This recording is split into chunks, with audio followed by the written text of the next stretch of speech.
अस्सलाम वालेकुम लिसनर्स, कैसे हैं आप सब। उम्मीद है खैरियत से होंगे। तो चलिए शुरू करते हैं। आज का एक नया नावल है, बहुत ही ज़बरदस्त स्टोरी है जिसका नाम है मोहब्बत के जुगनू बाय अना इलियास। अना इलियास मेरी वैसे बहुत मोस्ट फेवरेट राइटर हैं। आई होप आपको भी अच्छा लगेगा और आप इंजॉय करेंगे। ये घटिया फिल्म तुम मुझे दिखाने लाई हो। निशु ने नहायत बेजारी और उकताहट से सिनेमा की स्क्रीन पर मोहब्बत के गीत गाते हीरो हीरोइन को देखते मुजनी से कहा। वो दोनों मैट्रिक से लेकर यूनिवर्सिटी तक बेहतरीन दोस्त रही थीं और अब यूनिवर्सिटी ख़त्म होते ही जॉब भी इकट्ठे ही कर रही थीं। हफ्ते की रात ही मुजनी ने मूवी का प्रोग्राम बना लिया। 6 से 9 का शो देखने की बड़ी मुश्किल से दोनों को इजाज़त मिली थी। निशु समझी कोई बहुत ही कमाल की फ़िल्म होगी जिसे देखने के लिए मुजनी ने पिछले 1 हफ्ते से रट लगाई हुई है, मगर फ़िल्म देखते ही इससे सख्त मायूसी हुई। वही घिसा पिटा स्क्रिप्ट, एक लड़का एक लड़की, कुछ जालिम समाज जो इनकी मोहब्बत के बीच आ जाता है। यार तुम जो भी हो बहुत यार तुम तो हो ही अनरोमांटिक। काश तुम्हें अंदाज़ा हो ये दोनों एक दूसरे के करीब खड़े एक परफेक्ट रोमांटिक कपल लग रहे हैं। बुजनी ने जिस हसरत का मुजाहरा किया, निशु ने अफसोस से सर हिलाया। तो बेटा तुम्हें इनके रोमांटिक कपल होने से क्या फ़ायदा मिल रहा है? फिल्म है किसकी और डायरेक्टर कौन है? निशु ने अपना ध्यान में सरसरी सा पूछा। हाय, मेरा all time favourite angry young man जजलान शाह। मुजनी ने मोहब्बत से चूर लहजे में जिस शख्स का नाम लिया, निशु को तो सुनते साथ ही 440 वॉट का करंट लगा। वही स्मगलर, चर्सी, बड़ा डॉन। निशु की आवाज़ एक चीख की सूरत निकली जो इसकी सीट के बिल्कुल पीछे बैठे जजलान तक बआसानी पहुंच चुकी थी। इसका सुगार पीता हाथ कितने ही लम्हे एक ही जगह पर साकित हो गया। वो सोच भी नहीं सकता था कि जिन 2 लड़कियों की बहस वो पिछले 10 मिनट से सुन रहा है, इनमें से एक इसके बारे में इस तरह के ख्यालात रखती है। वो जो पैदा ही दुनिया को तस्खीर करने के लिए हुआ था, जिसकी खूबसूरती और मगरूर पर्सनैलिटी देखकर लड़कियां आहें भरती थीं, इसके साथ एक तस्वीर लेने के लिए मरी जाती थीं। एक आम सी लड़की यूं इसकी शख्सियत की धज्जियां बिखेर देगी। इसने आज तक अपने लिए सिर्फ तारीफ़ी कलमात सुने थे जिन्होंने यकीनन इसका दिमाग 7वें आसमान पर पहुंचा दिया था कि वो एक लड़की के मुंह से अपनी बदतारीफ़ी बर्दाश्त नहीं कर पाया। पागल, आहिस्ता बोलो। मुजनी ने इसे चुप करवाना चाहा। क्यों आहिस्ता बोलूं? वो कोई यहाँ बैठा है जो सुन लेगा। अंधेरे के सबब कोई नहीं जानता था कि इस फिल्म का डायरेक्टर और प्रोड्यूसर इनके दरमियान फिल्म देख रहा है। फिल्म को लगे हफ्ता हुआ था। जजलान की आदत थी वो अपनी फिल्म के रिलीज़ होने के बाद कोई एक शो आम लोगों के हमरा बैठकर ज़रूर देखता था।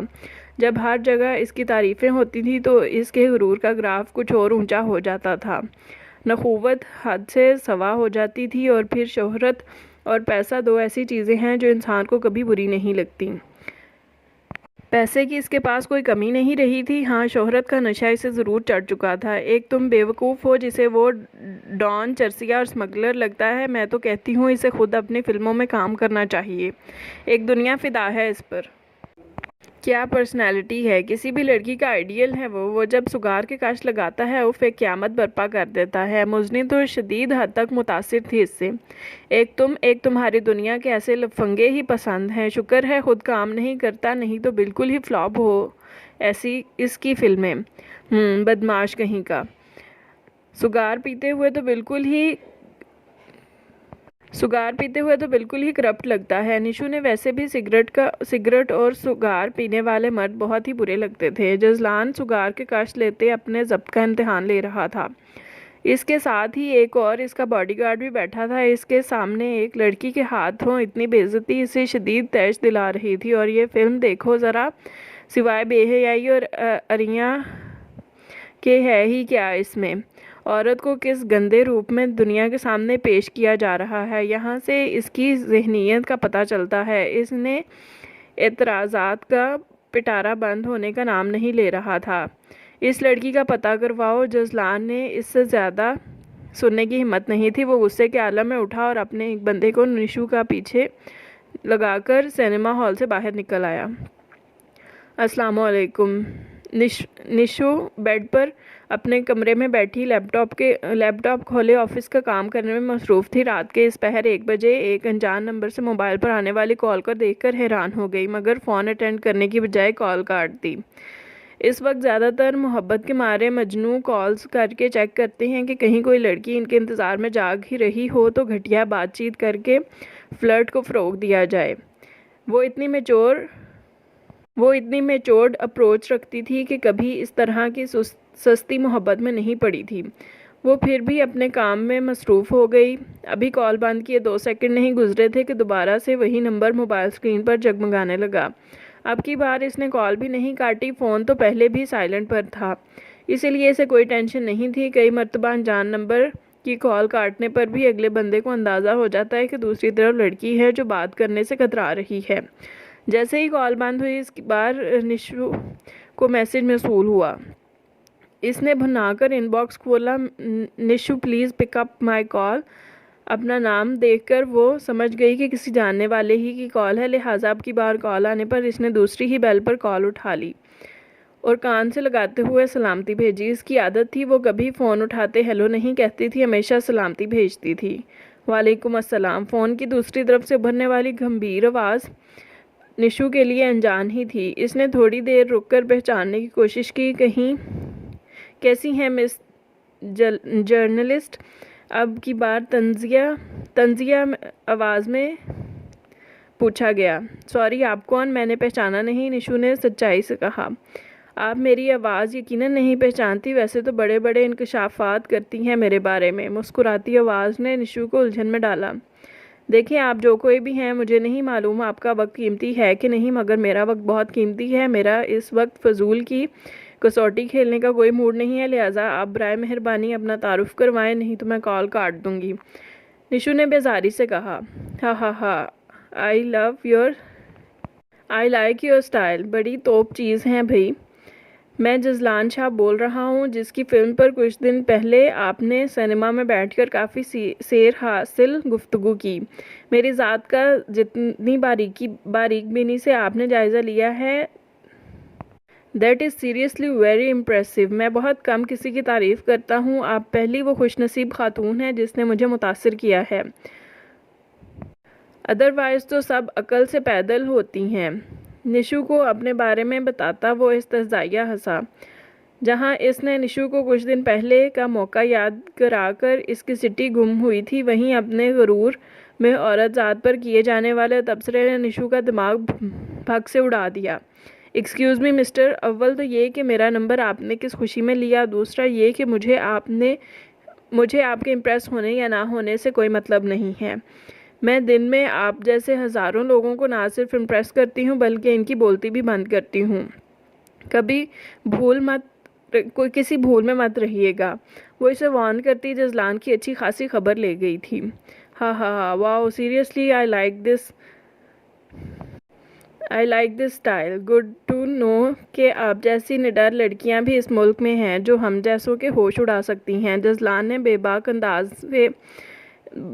अंदाज ने इसे सर से पाँव तक हिला दिया। एक्सक्यूज़ मी मिस्टर, अपनी ये चीप और थर्ड क्लास गुफ्तगू आप अपनी फिल्मों तक महदूद रखें। मुझ जैसियों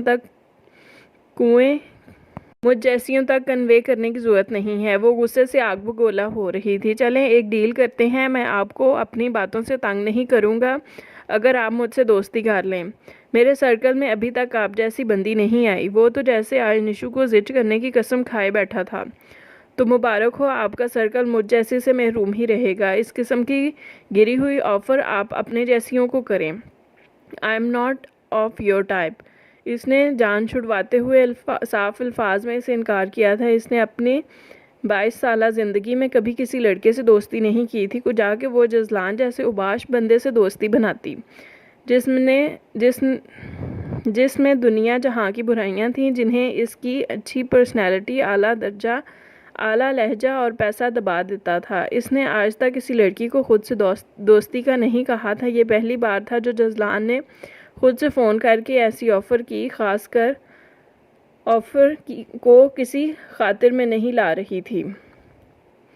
जितना वो इनकार कर रही थी, इतना ही जज़लान इसकी जानिब खिंच रहा था। चलें ये बताएं आपकी टाइप क्या है? वो क्यों इस तहम्मुल से इससे तहम्मुल से इसकी इतनी बातें सुन रहा था, ये वो खुद नहीं जानता था। जो भी है, मगर आप हरगिज़ नहीं हैं, तो आइंदा मुझे कॉल करने की कोशिश मत कीजिएगा। अपने तीखे लहजे में कहती वो दिल की भड़ास निकाल रही थी। जसलान यही समझा कि वो खामखा के नखरे कर रही है। अच्छा listen, I want to be your friend, जसलान ने अपने मखसूस मगरूर अंदाज में कहा, मगर वो ये नहीं जानता था कि इसके सामने निशू शाह है, जो कोई आम लड़की नहीं, ना आम जज्बात रखती है। काश मैं आपकी ऑफ़र सुनकर खुशी से पागल हो जाती, मगर अफसोस, आप मेरा जवाब सुनकर ज़रूर गम और गुस्से से पागल हो जाएंगे। इसने काटदार लहजे में कहा, इस थर्ड क्लास ऑफ़र को मैं कंसीडर करना भी अपनी तौहीन समझती हूँ। जिस खाम ख्याली में आपने मुझे कॉल की है, इसे खाम ख्याली ही रहने दीजिए। हम जैसे लोगों से बात भी आप जैसे पब्लिक सेलिब्रिटीज़ को बड़ी सोच समझ कर करनी चाहिए। दुआ करें सुबह के अखबार में मैं आपकी शराफत का भांडा ना फोड़ दूँ। नंबर लिया है तो ये भी जानते होंगे कि जर्नलिस्ट हूँ और कॉलम्स भी लिखती हूँ। अखबार वाले तो वैसे भी चटपटी खबरें छापने के शौकीन हैं। बाय। निशो ने इस्तेज़ाइया लहजे और अल्फाज ने इसकी ज़ात की हकीकत में परखच्चे उड़ा दिए थे। एक मामूली सी जर्नलिस्ट जो छोटे से घर में अपनी माँ के साथ रहती है, बाप इसका मर चुका है और कोई रिश्तेदार नहीं है। वो जसलान शाह की इस ऑफ़र को यकीनन इसने आज तक किसी को नहीं की थी, खातिर में लाए बगैर इसकी ज़ात के बखिए उधेड़ गई थी। अपने 200 गज पर बने घर में हर आसाइश से सजे कमरे में बैठे इसका गमो गुस्से से बुरा हाल हो गया था। फ़िलहाल तो वो किसी रद्देमल के नतीजे में इस लड़की को कुछ नहीं कह सकता था, क्योंकि वो हर वक्त खबरों और अपने पर सितारों की जद में था, मगर वो इसे किसी सूरत बख्शेगा नहीं। कोई ऐसा पैदा नहीं हुआ जो जसलान शाह की इस तरह तजलील करे। वो निशू ना सिर्फ ये हिम्मत कर चुकी थी, बल्कि वो जसलान की दुश्मनों की फहरिस्त में दुश्मन अव्वल भी बन चुकी थी। वो मोबाइल को बेड पर फेंकता अब अपनी हमाकत पर पछता रहा था कि इसने ऐसी मगरूर लड़की को ये सब कहने का मौका ही क्यों दिया। हाथ बालों में फंसाए गोद में रखे तकिए पर कोहनियाँ टिकाए वो अपने अंदर उठते इश्तियाल को काबू करने की कोशिश कर रहा था। बिलाखिर जब कहीं सुकून नहीं आया तो वो रूम रेफ्रिजरेटर की जानिब बढ़ा, अपना पसंदीदा मशरूब निकाला और अपने अंदर की घोलन को कम करने लगा। ये तो तय हो गया था कि वो कभी ना कभी इस लड़की से बदला ज़रूर लेगा। हेलो, बिगड़े से मेरे सरकार नज़र आते हैं, किसी की इज्जत अफजाई के आसार नज़र आते हैं। वो जो अपने कैबिन में पेपर सामने फैलाए घंटे से नया आर्टिकल लिखने की कोशिश कर रही थी, मगर 10वां सफ़ा भी रद्दी की टोकरी की नज़र करने के बाद इसे अपने मुंतशिर जहन को काबू में करने के लिए सर हाथों पर गिराए बाजू टेबल पर रखे खुद को पुरसुकून रखने की जतन कर रही थी। इसी लम्हे मुजनी ने इसके कैबिन में झांका और इसे इस परेशान हालत में देखकर शरारत किए बगैर नहीं रह सकी। रात में जसलान की इज्जत अफजाई करने के बाद भी इसे सुकून नहीं मिला था। वो कोई गिरी पड़ी लड़की नहीं थी जिसे इसने इतनी घटिया ऑफ़र की थी। पैसा इंसान को इतना मगरूर और ताकतवर बना देता है। कल रात इसे इस बात पर यकीन हो गया था। जसलान पैसे के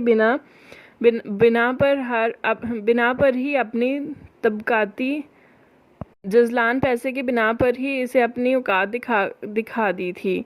निशू को लोअर क्लास की लड़की समझकर अपनी दोस्ती के शिकंजे में फंसाना चाहता था। काश वो भी इतनी ही मालदार हो जाए कि इसे जसलान जैसे आवारा लोगों को मिनट में लाइन हाजिर कर सके। सर ऊंचा उठाकर गायब दिमागी से मुजनी को देखते इसने सोचा, क्या हो गया है, कहाँ खोई हो मैडम? मुजनी ने इसकी आंखों के आगे हाथ लहराकर इसे मुतवज्जो किया। कुछ नहीं, तुम बताओ, अपने कैबिन में तुम्हें चैन नहीं जो मेरी कंसुइयाँ लेने आ जाती हो? इसने भड़कते हुए कहा। मसला बताओ, और मुझे पता है जब तक बात नहीं करोगी इसी तरह सड़े करेले जैसी शक्ल रखोगी, और तुम्हें पता है जब तक मैं तुम्हारे दिमाग में चलने वाला मसला नहीं जान लूँगी चैन से नहीं बैठूँगी। अब बताओ, कहाँ जाकर फूटोगी, यहाँ या लंच के लिए कैफ़े जाकर? निशू ने मोहब्बत से इसे देखा, जो इसकी रग रग से वाकिफ़ थी। अच्छे दोस्त भी अल्लाह का इनाम होते हैं और मुजनी ऐसी ही थी। इसके हर दर्द से वाकिफ़। यहीं बैठो, मैं बताती हूँ। निशु ने मुजनी को अपनी टेबल के सामने रखी कुर्सी पर बैठने का इशारा किया और आहिस्ता आवाज़ में रात में जजलान शाह से होने वाली गुफ्तगू अलिफ से ये तक सुनाती चली गई। मुजनी तो हैरत के मारे बेहोश होने को थी। किस कदर नाशुक्री औरत हो तुम। इसने तुम्हें दोस्ती की ऑफ़र की, वो नकचढ़ा जो अपने फैंस के साथ तस्वीरें भी ऐसे बनवाता है जैसे इन पर एहसान अजीम कर रहा हो। इसने मेरी इतनी बकवास हुलिये वाली दोस्त को क्या कमाल ऑफ़र की और तुम बेवकूफ़ ने इसे ठुकरा दिया। बहुत ही कोई बदज़ौक़ औरत हो। मुजनी की आहें जारियो सारी थीं। तुमसे ऐसे कह रही हो जैसे इसने मुझे दोस्ती की नहीं शादी की ऑफ़र कर दी हो। निशु को अंदाज़ा ना हुआ वो एकदम गुस्से में क्या कह गई है, मगर जैसे ही इसे अपनी गलती का एहसास हुआ तौबा अस्तगफिरुल्लाह करने लगी। ओए होए, तो ये बात यहाँ तक पहुँच गई है। आखिर इसने तुम्हें भी इम्प्रेस कर ही लिया। मुजनी ने इसकी बात पकड़ते शरारत से कहा, अल्लाह ना करे मुझ पर अभी इतने बुरे दिन नहीं आए। और हाँ, इम्प्रेस तो नहीं मगर डिप्रेस ज़रूर कर दिया है इसकी बकवास ने मुझे। निशु ने अब की बार तशवीश से कहा। रात को तो बहादुर बनकर जजलान शाह को अच्छी खासी सुना दी थी, मगर अब परेशान थी कि इसने निशु की बातों को अना का मसला ना बनाकर कोई नुकसान ना पहुंचाने की कोशिश करे। वो अपने ख़यालात का इजहार निशु ने मुजनी से भी कर दिया कि वो इसे कोई बेहतर मशवरा दे। पागल मत बनो, जो लोग किसी का बुरा नहीं करते अल्लाह इनके साथ भी कभी बुरा नहीं करता। मुजनी ने अब की बार संजीदगी से इसे समझाया, और कभी कभी ऐसों के साथ सबसे ज़्यादा बुरा हो जाता है। निशु ने इसे तस्वीर का दूसरा रुख भी दिखाया।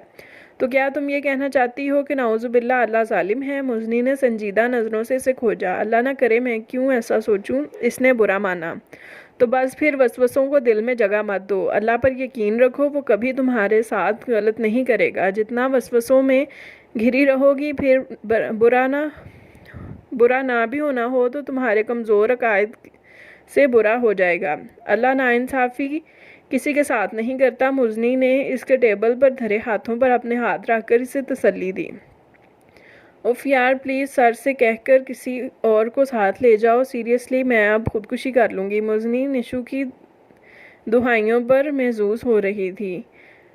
अब आया ना ऊंट पहाड़ के नीचे। निशु की जानिब जिज कर देने वाली मुस्कुराहट फेंकते इसने मज़े से सर को जुम्बिश दी। तुम्हारे दांत तो मैं आज ही तोड़ दूंगी। काश मुझे पता होता वो हीरोइन किस के सेट पर मौजूद होगी तो कभी भी सर के सामने इसका इंटरव्यू लेने की हामी ना भरती। वो मुसलसल तिलमिला रही थी। निशु के बॉस ने इसे सुबह ही एक मशहूर मारूफ एक्ट्रेस का इंटरव्यू लेने का कहा था। इसने बड़े जोशो खरोश से सर हिलाकर हामी भर ली थी, मगर कुछ ही देर पहले मुजनी ने इंकशाफ किया कि वो एक्ट्रेस इस वक्त जजलान शाह की नई फिल्म के सेट पर है और इसने इन्हें अपनी एक्ट्रेस का इंटरव्यू करने की इजाज़त दे दी है। लिहाजा वो मुजनी की गाड़ी में वहाँ जाने के लिए तैयार हो रही थी, मगर डायरेक्टर और प्रोड्यूसर का नाम सुनकर निशु को गश पड़ने लग गए। अभी कुछ दिन पहले ही तो इस बंदे से फ़ोन पर मुँहमारी की थी और अब इसके सेट पर। यार, ये टकलू बॉस किसी दिन मेरे हाथों कत्ल हो जाएगा, मैं बता रही हूँ तुम्हें। मुजनी कैमरा, राइटिंग पैड और रिकॉर्डर पकड़ती निशु को बाजू से खींचती हुई साथ ले जाते मुसलसल इसकी हालत पर मुस्कुरा रही थी और निशु की जान जल रही थी। वो तुम्हें खा नहीं जाएगा। इसको देखकर ऐसे पोज करना जैसे तुम इसे जानती ही नहीं हो। अब खामोशी से इंटरव्यू के सवाल लिखो, इससे पहले कि मैं तुम्हें इस चलती गाड़ी से धक्का दे दूं। गाड़ी स्टार्ट करके सड़क पर लाते मुजनी ने इसे अब की बार खामोश करवाने के लिए धमकी दी, जिसका निशु पर खातिर ख्वाह असर हुआ। जजलान की फिल्म के सेट पर पहुंचते ही इन्हें वो एक्ट्रेस सामने बैठी नज़र आ गई। इन्होंने जाते साथ ही इसे काबू करके जल्दी इंटरव्यू रिकॉर्ड करना शुरू किया। आधे इंटरव्यू के बाद इस एक्ट्रेस के नखरे शुरू हो गए। वो पानी पीने का बहाना करती उठकर स्टूडियो के अंदर चली गई।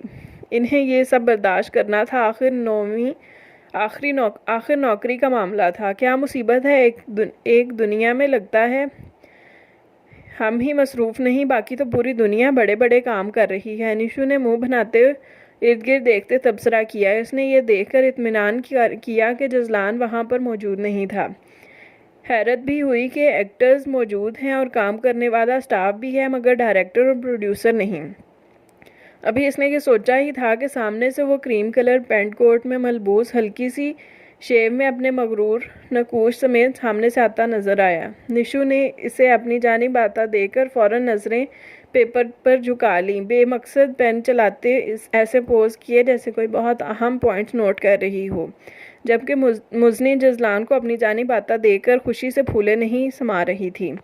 हाय, तो आप लोग हैं जाकिर साहब के जर्नलिस्ट। निशु को एक नज़र देखकर वो मुजनी की जानिब मुतवज्जा हुआ। हाय, यस सर, आप कैसे हैं? मुजनी तो ऐसे खुशी से बोली जैसे पता नहीं कब से इसका इंतज़ार कर रही हूँ। बिल्कुल ठीक, हमेशा की तरह बहुत खूबसूरत। अब की बार इसकी मुतबस्सम आवाज़ निशु को सुनाई दी, मगर इसने फिर भी सर उठाकर नहीं देखना मुनासिब समझा, बल्कि वो इसके काबिल भी नहीं समझती थी कि एक निगाह भी इस पर डालती। वो काफ़ी देर वहाँ खड़ा निशु पर गाहे बगाहे निगाह डालता मुजनी से बातें करता रहा, मगर निशु ने भी अपना सर ना उठाने की कसम खाई हुई थी। थोड़ी थोड़ी देर बाद पेन को दांतों में दबाकर रुक जाती जैसे कुछ सोच रही हो, फिर दोबारा से पेन हरकत में आ जाता। मुजनी की कॉल आई तो इसे एक्सक्यूज़ करके उठना पड़ा। अब जजलान की तवज्जो का मरकज़ सिर्फ़ और सिर्फ निशा थी। निशु ने दिल ही दिल में इसे कोसा कि अब चला भी जाए। थोड़ी देर बाद बाल पॉइंट थामे एक मर्दाना हाथ इसकी नज़रों के सामने आया। हैरत के मारे इसे सर उठाना पड़ा। नज़र सीधी सामने खड़े जजलान पर पड़ी, जिसके होंठों पर इस्तज़ाइया मुस्कुराहट थी। काफ़ी देर से आप कुछ लिखने की कोशिश कर रही हैं, मगर अफसोस आपके पेन ने आपके साथ जिद बांधी हुई है ना चलने की, तो मैंने सोचा क्यों ना आपको अपना पेन दे दूं। हो सकता है यह आपकी मुश्किल आसान कर दे। एक गहरी मुस्कुराहट इसने निशु पर उछाली। बहुत शुक्रिया, मुझे ज़रूरत नहीं। निशु ने नज़रों का रुख फेरते संजीदगी से जवाब दिया। खौफजदा हैं क्या मुझसे? अब की बार पूछे जाने वाले सवाल पर निशु ने तेवरियां चढ़ाईं। अफसोस, आपको ये जानकर शदीद मायूसी होगी कि मैं इस किस्म की किसी भी कैफियत में मुब्तला नहीं हूँ, इसने तल्खी से जवाब दिया। हा, एक बात तो बताएं, मैंने आपका क्या चुराया है जो आप मुझसे इतनी खफा हैं? इसने निशु के सामने वाली कुर्सी संभालते हुए अपनी आंखों की चमक से निशु को नज़रें चुराने पर मजबूर किया। मैं अजनबियों से बेतकल्लुफ़ होना पसंद नहीं करती। इसने जजलान के सामने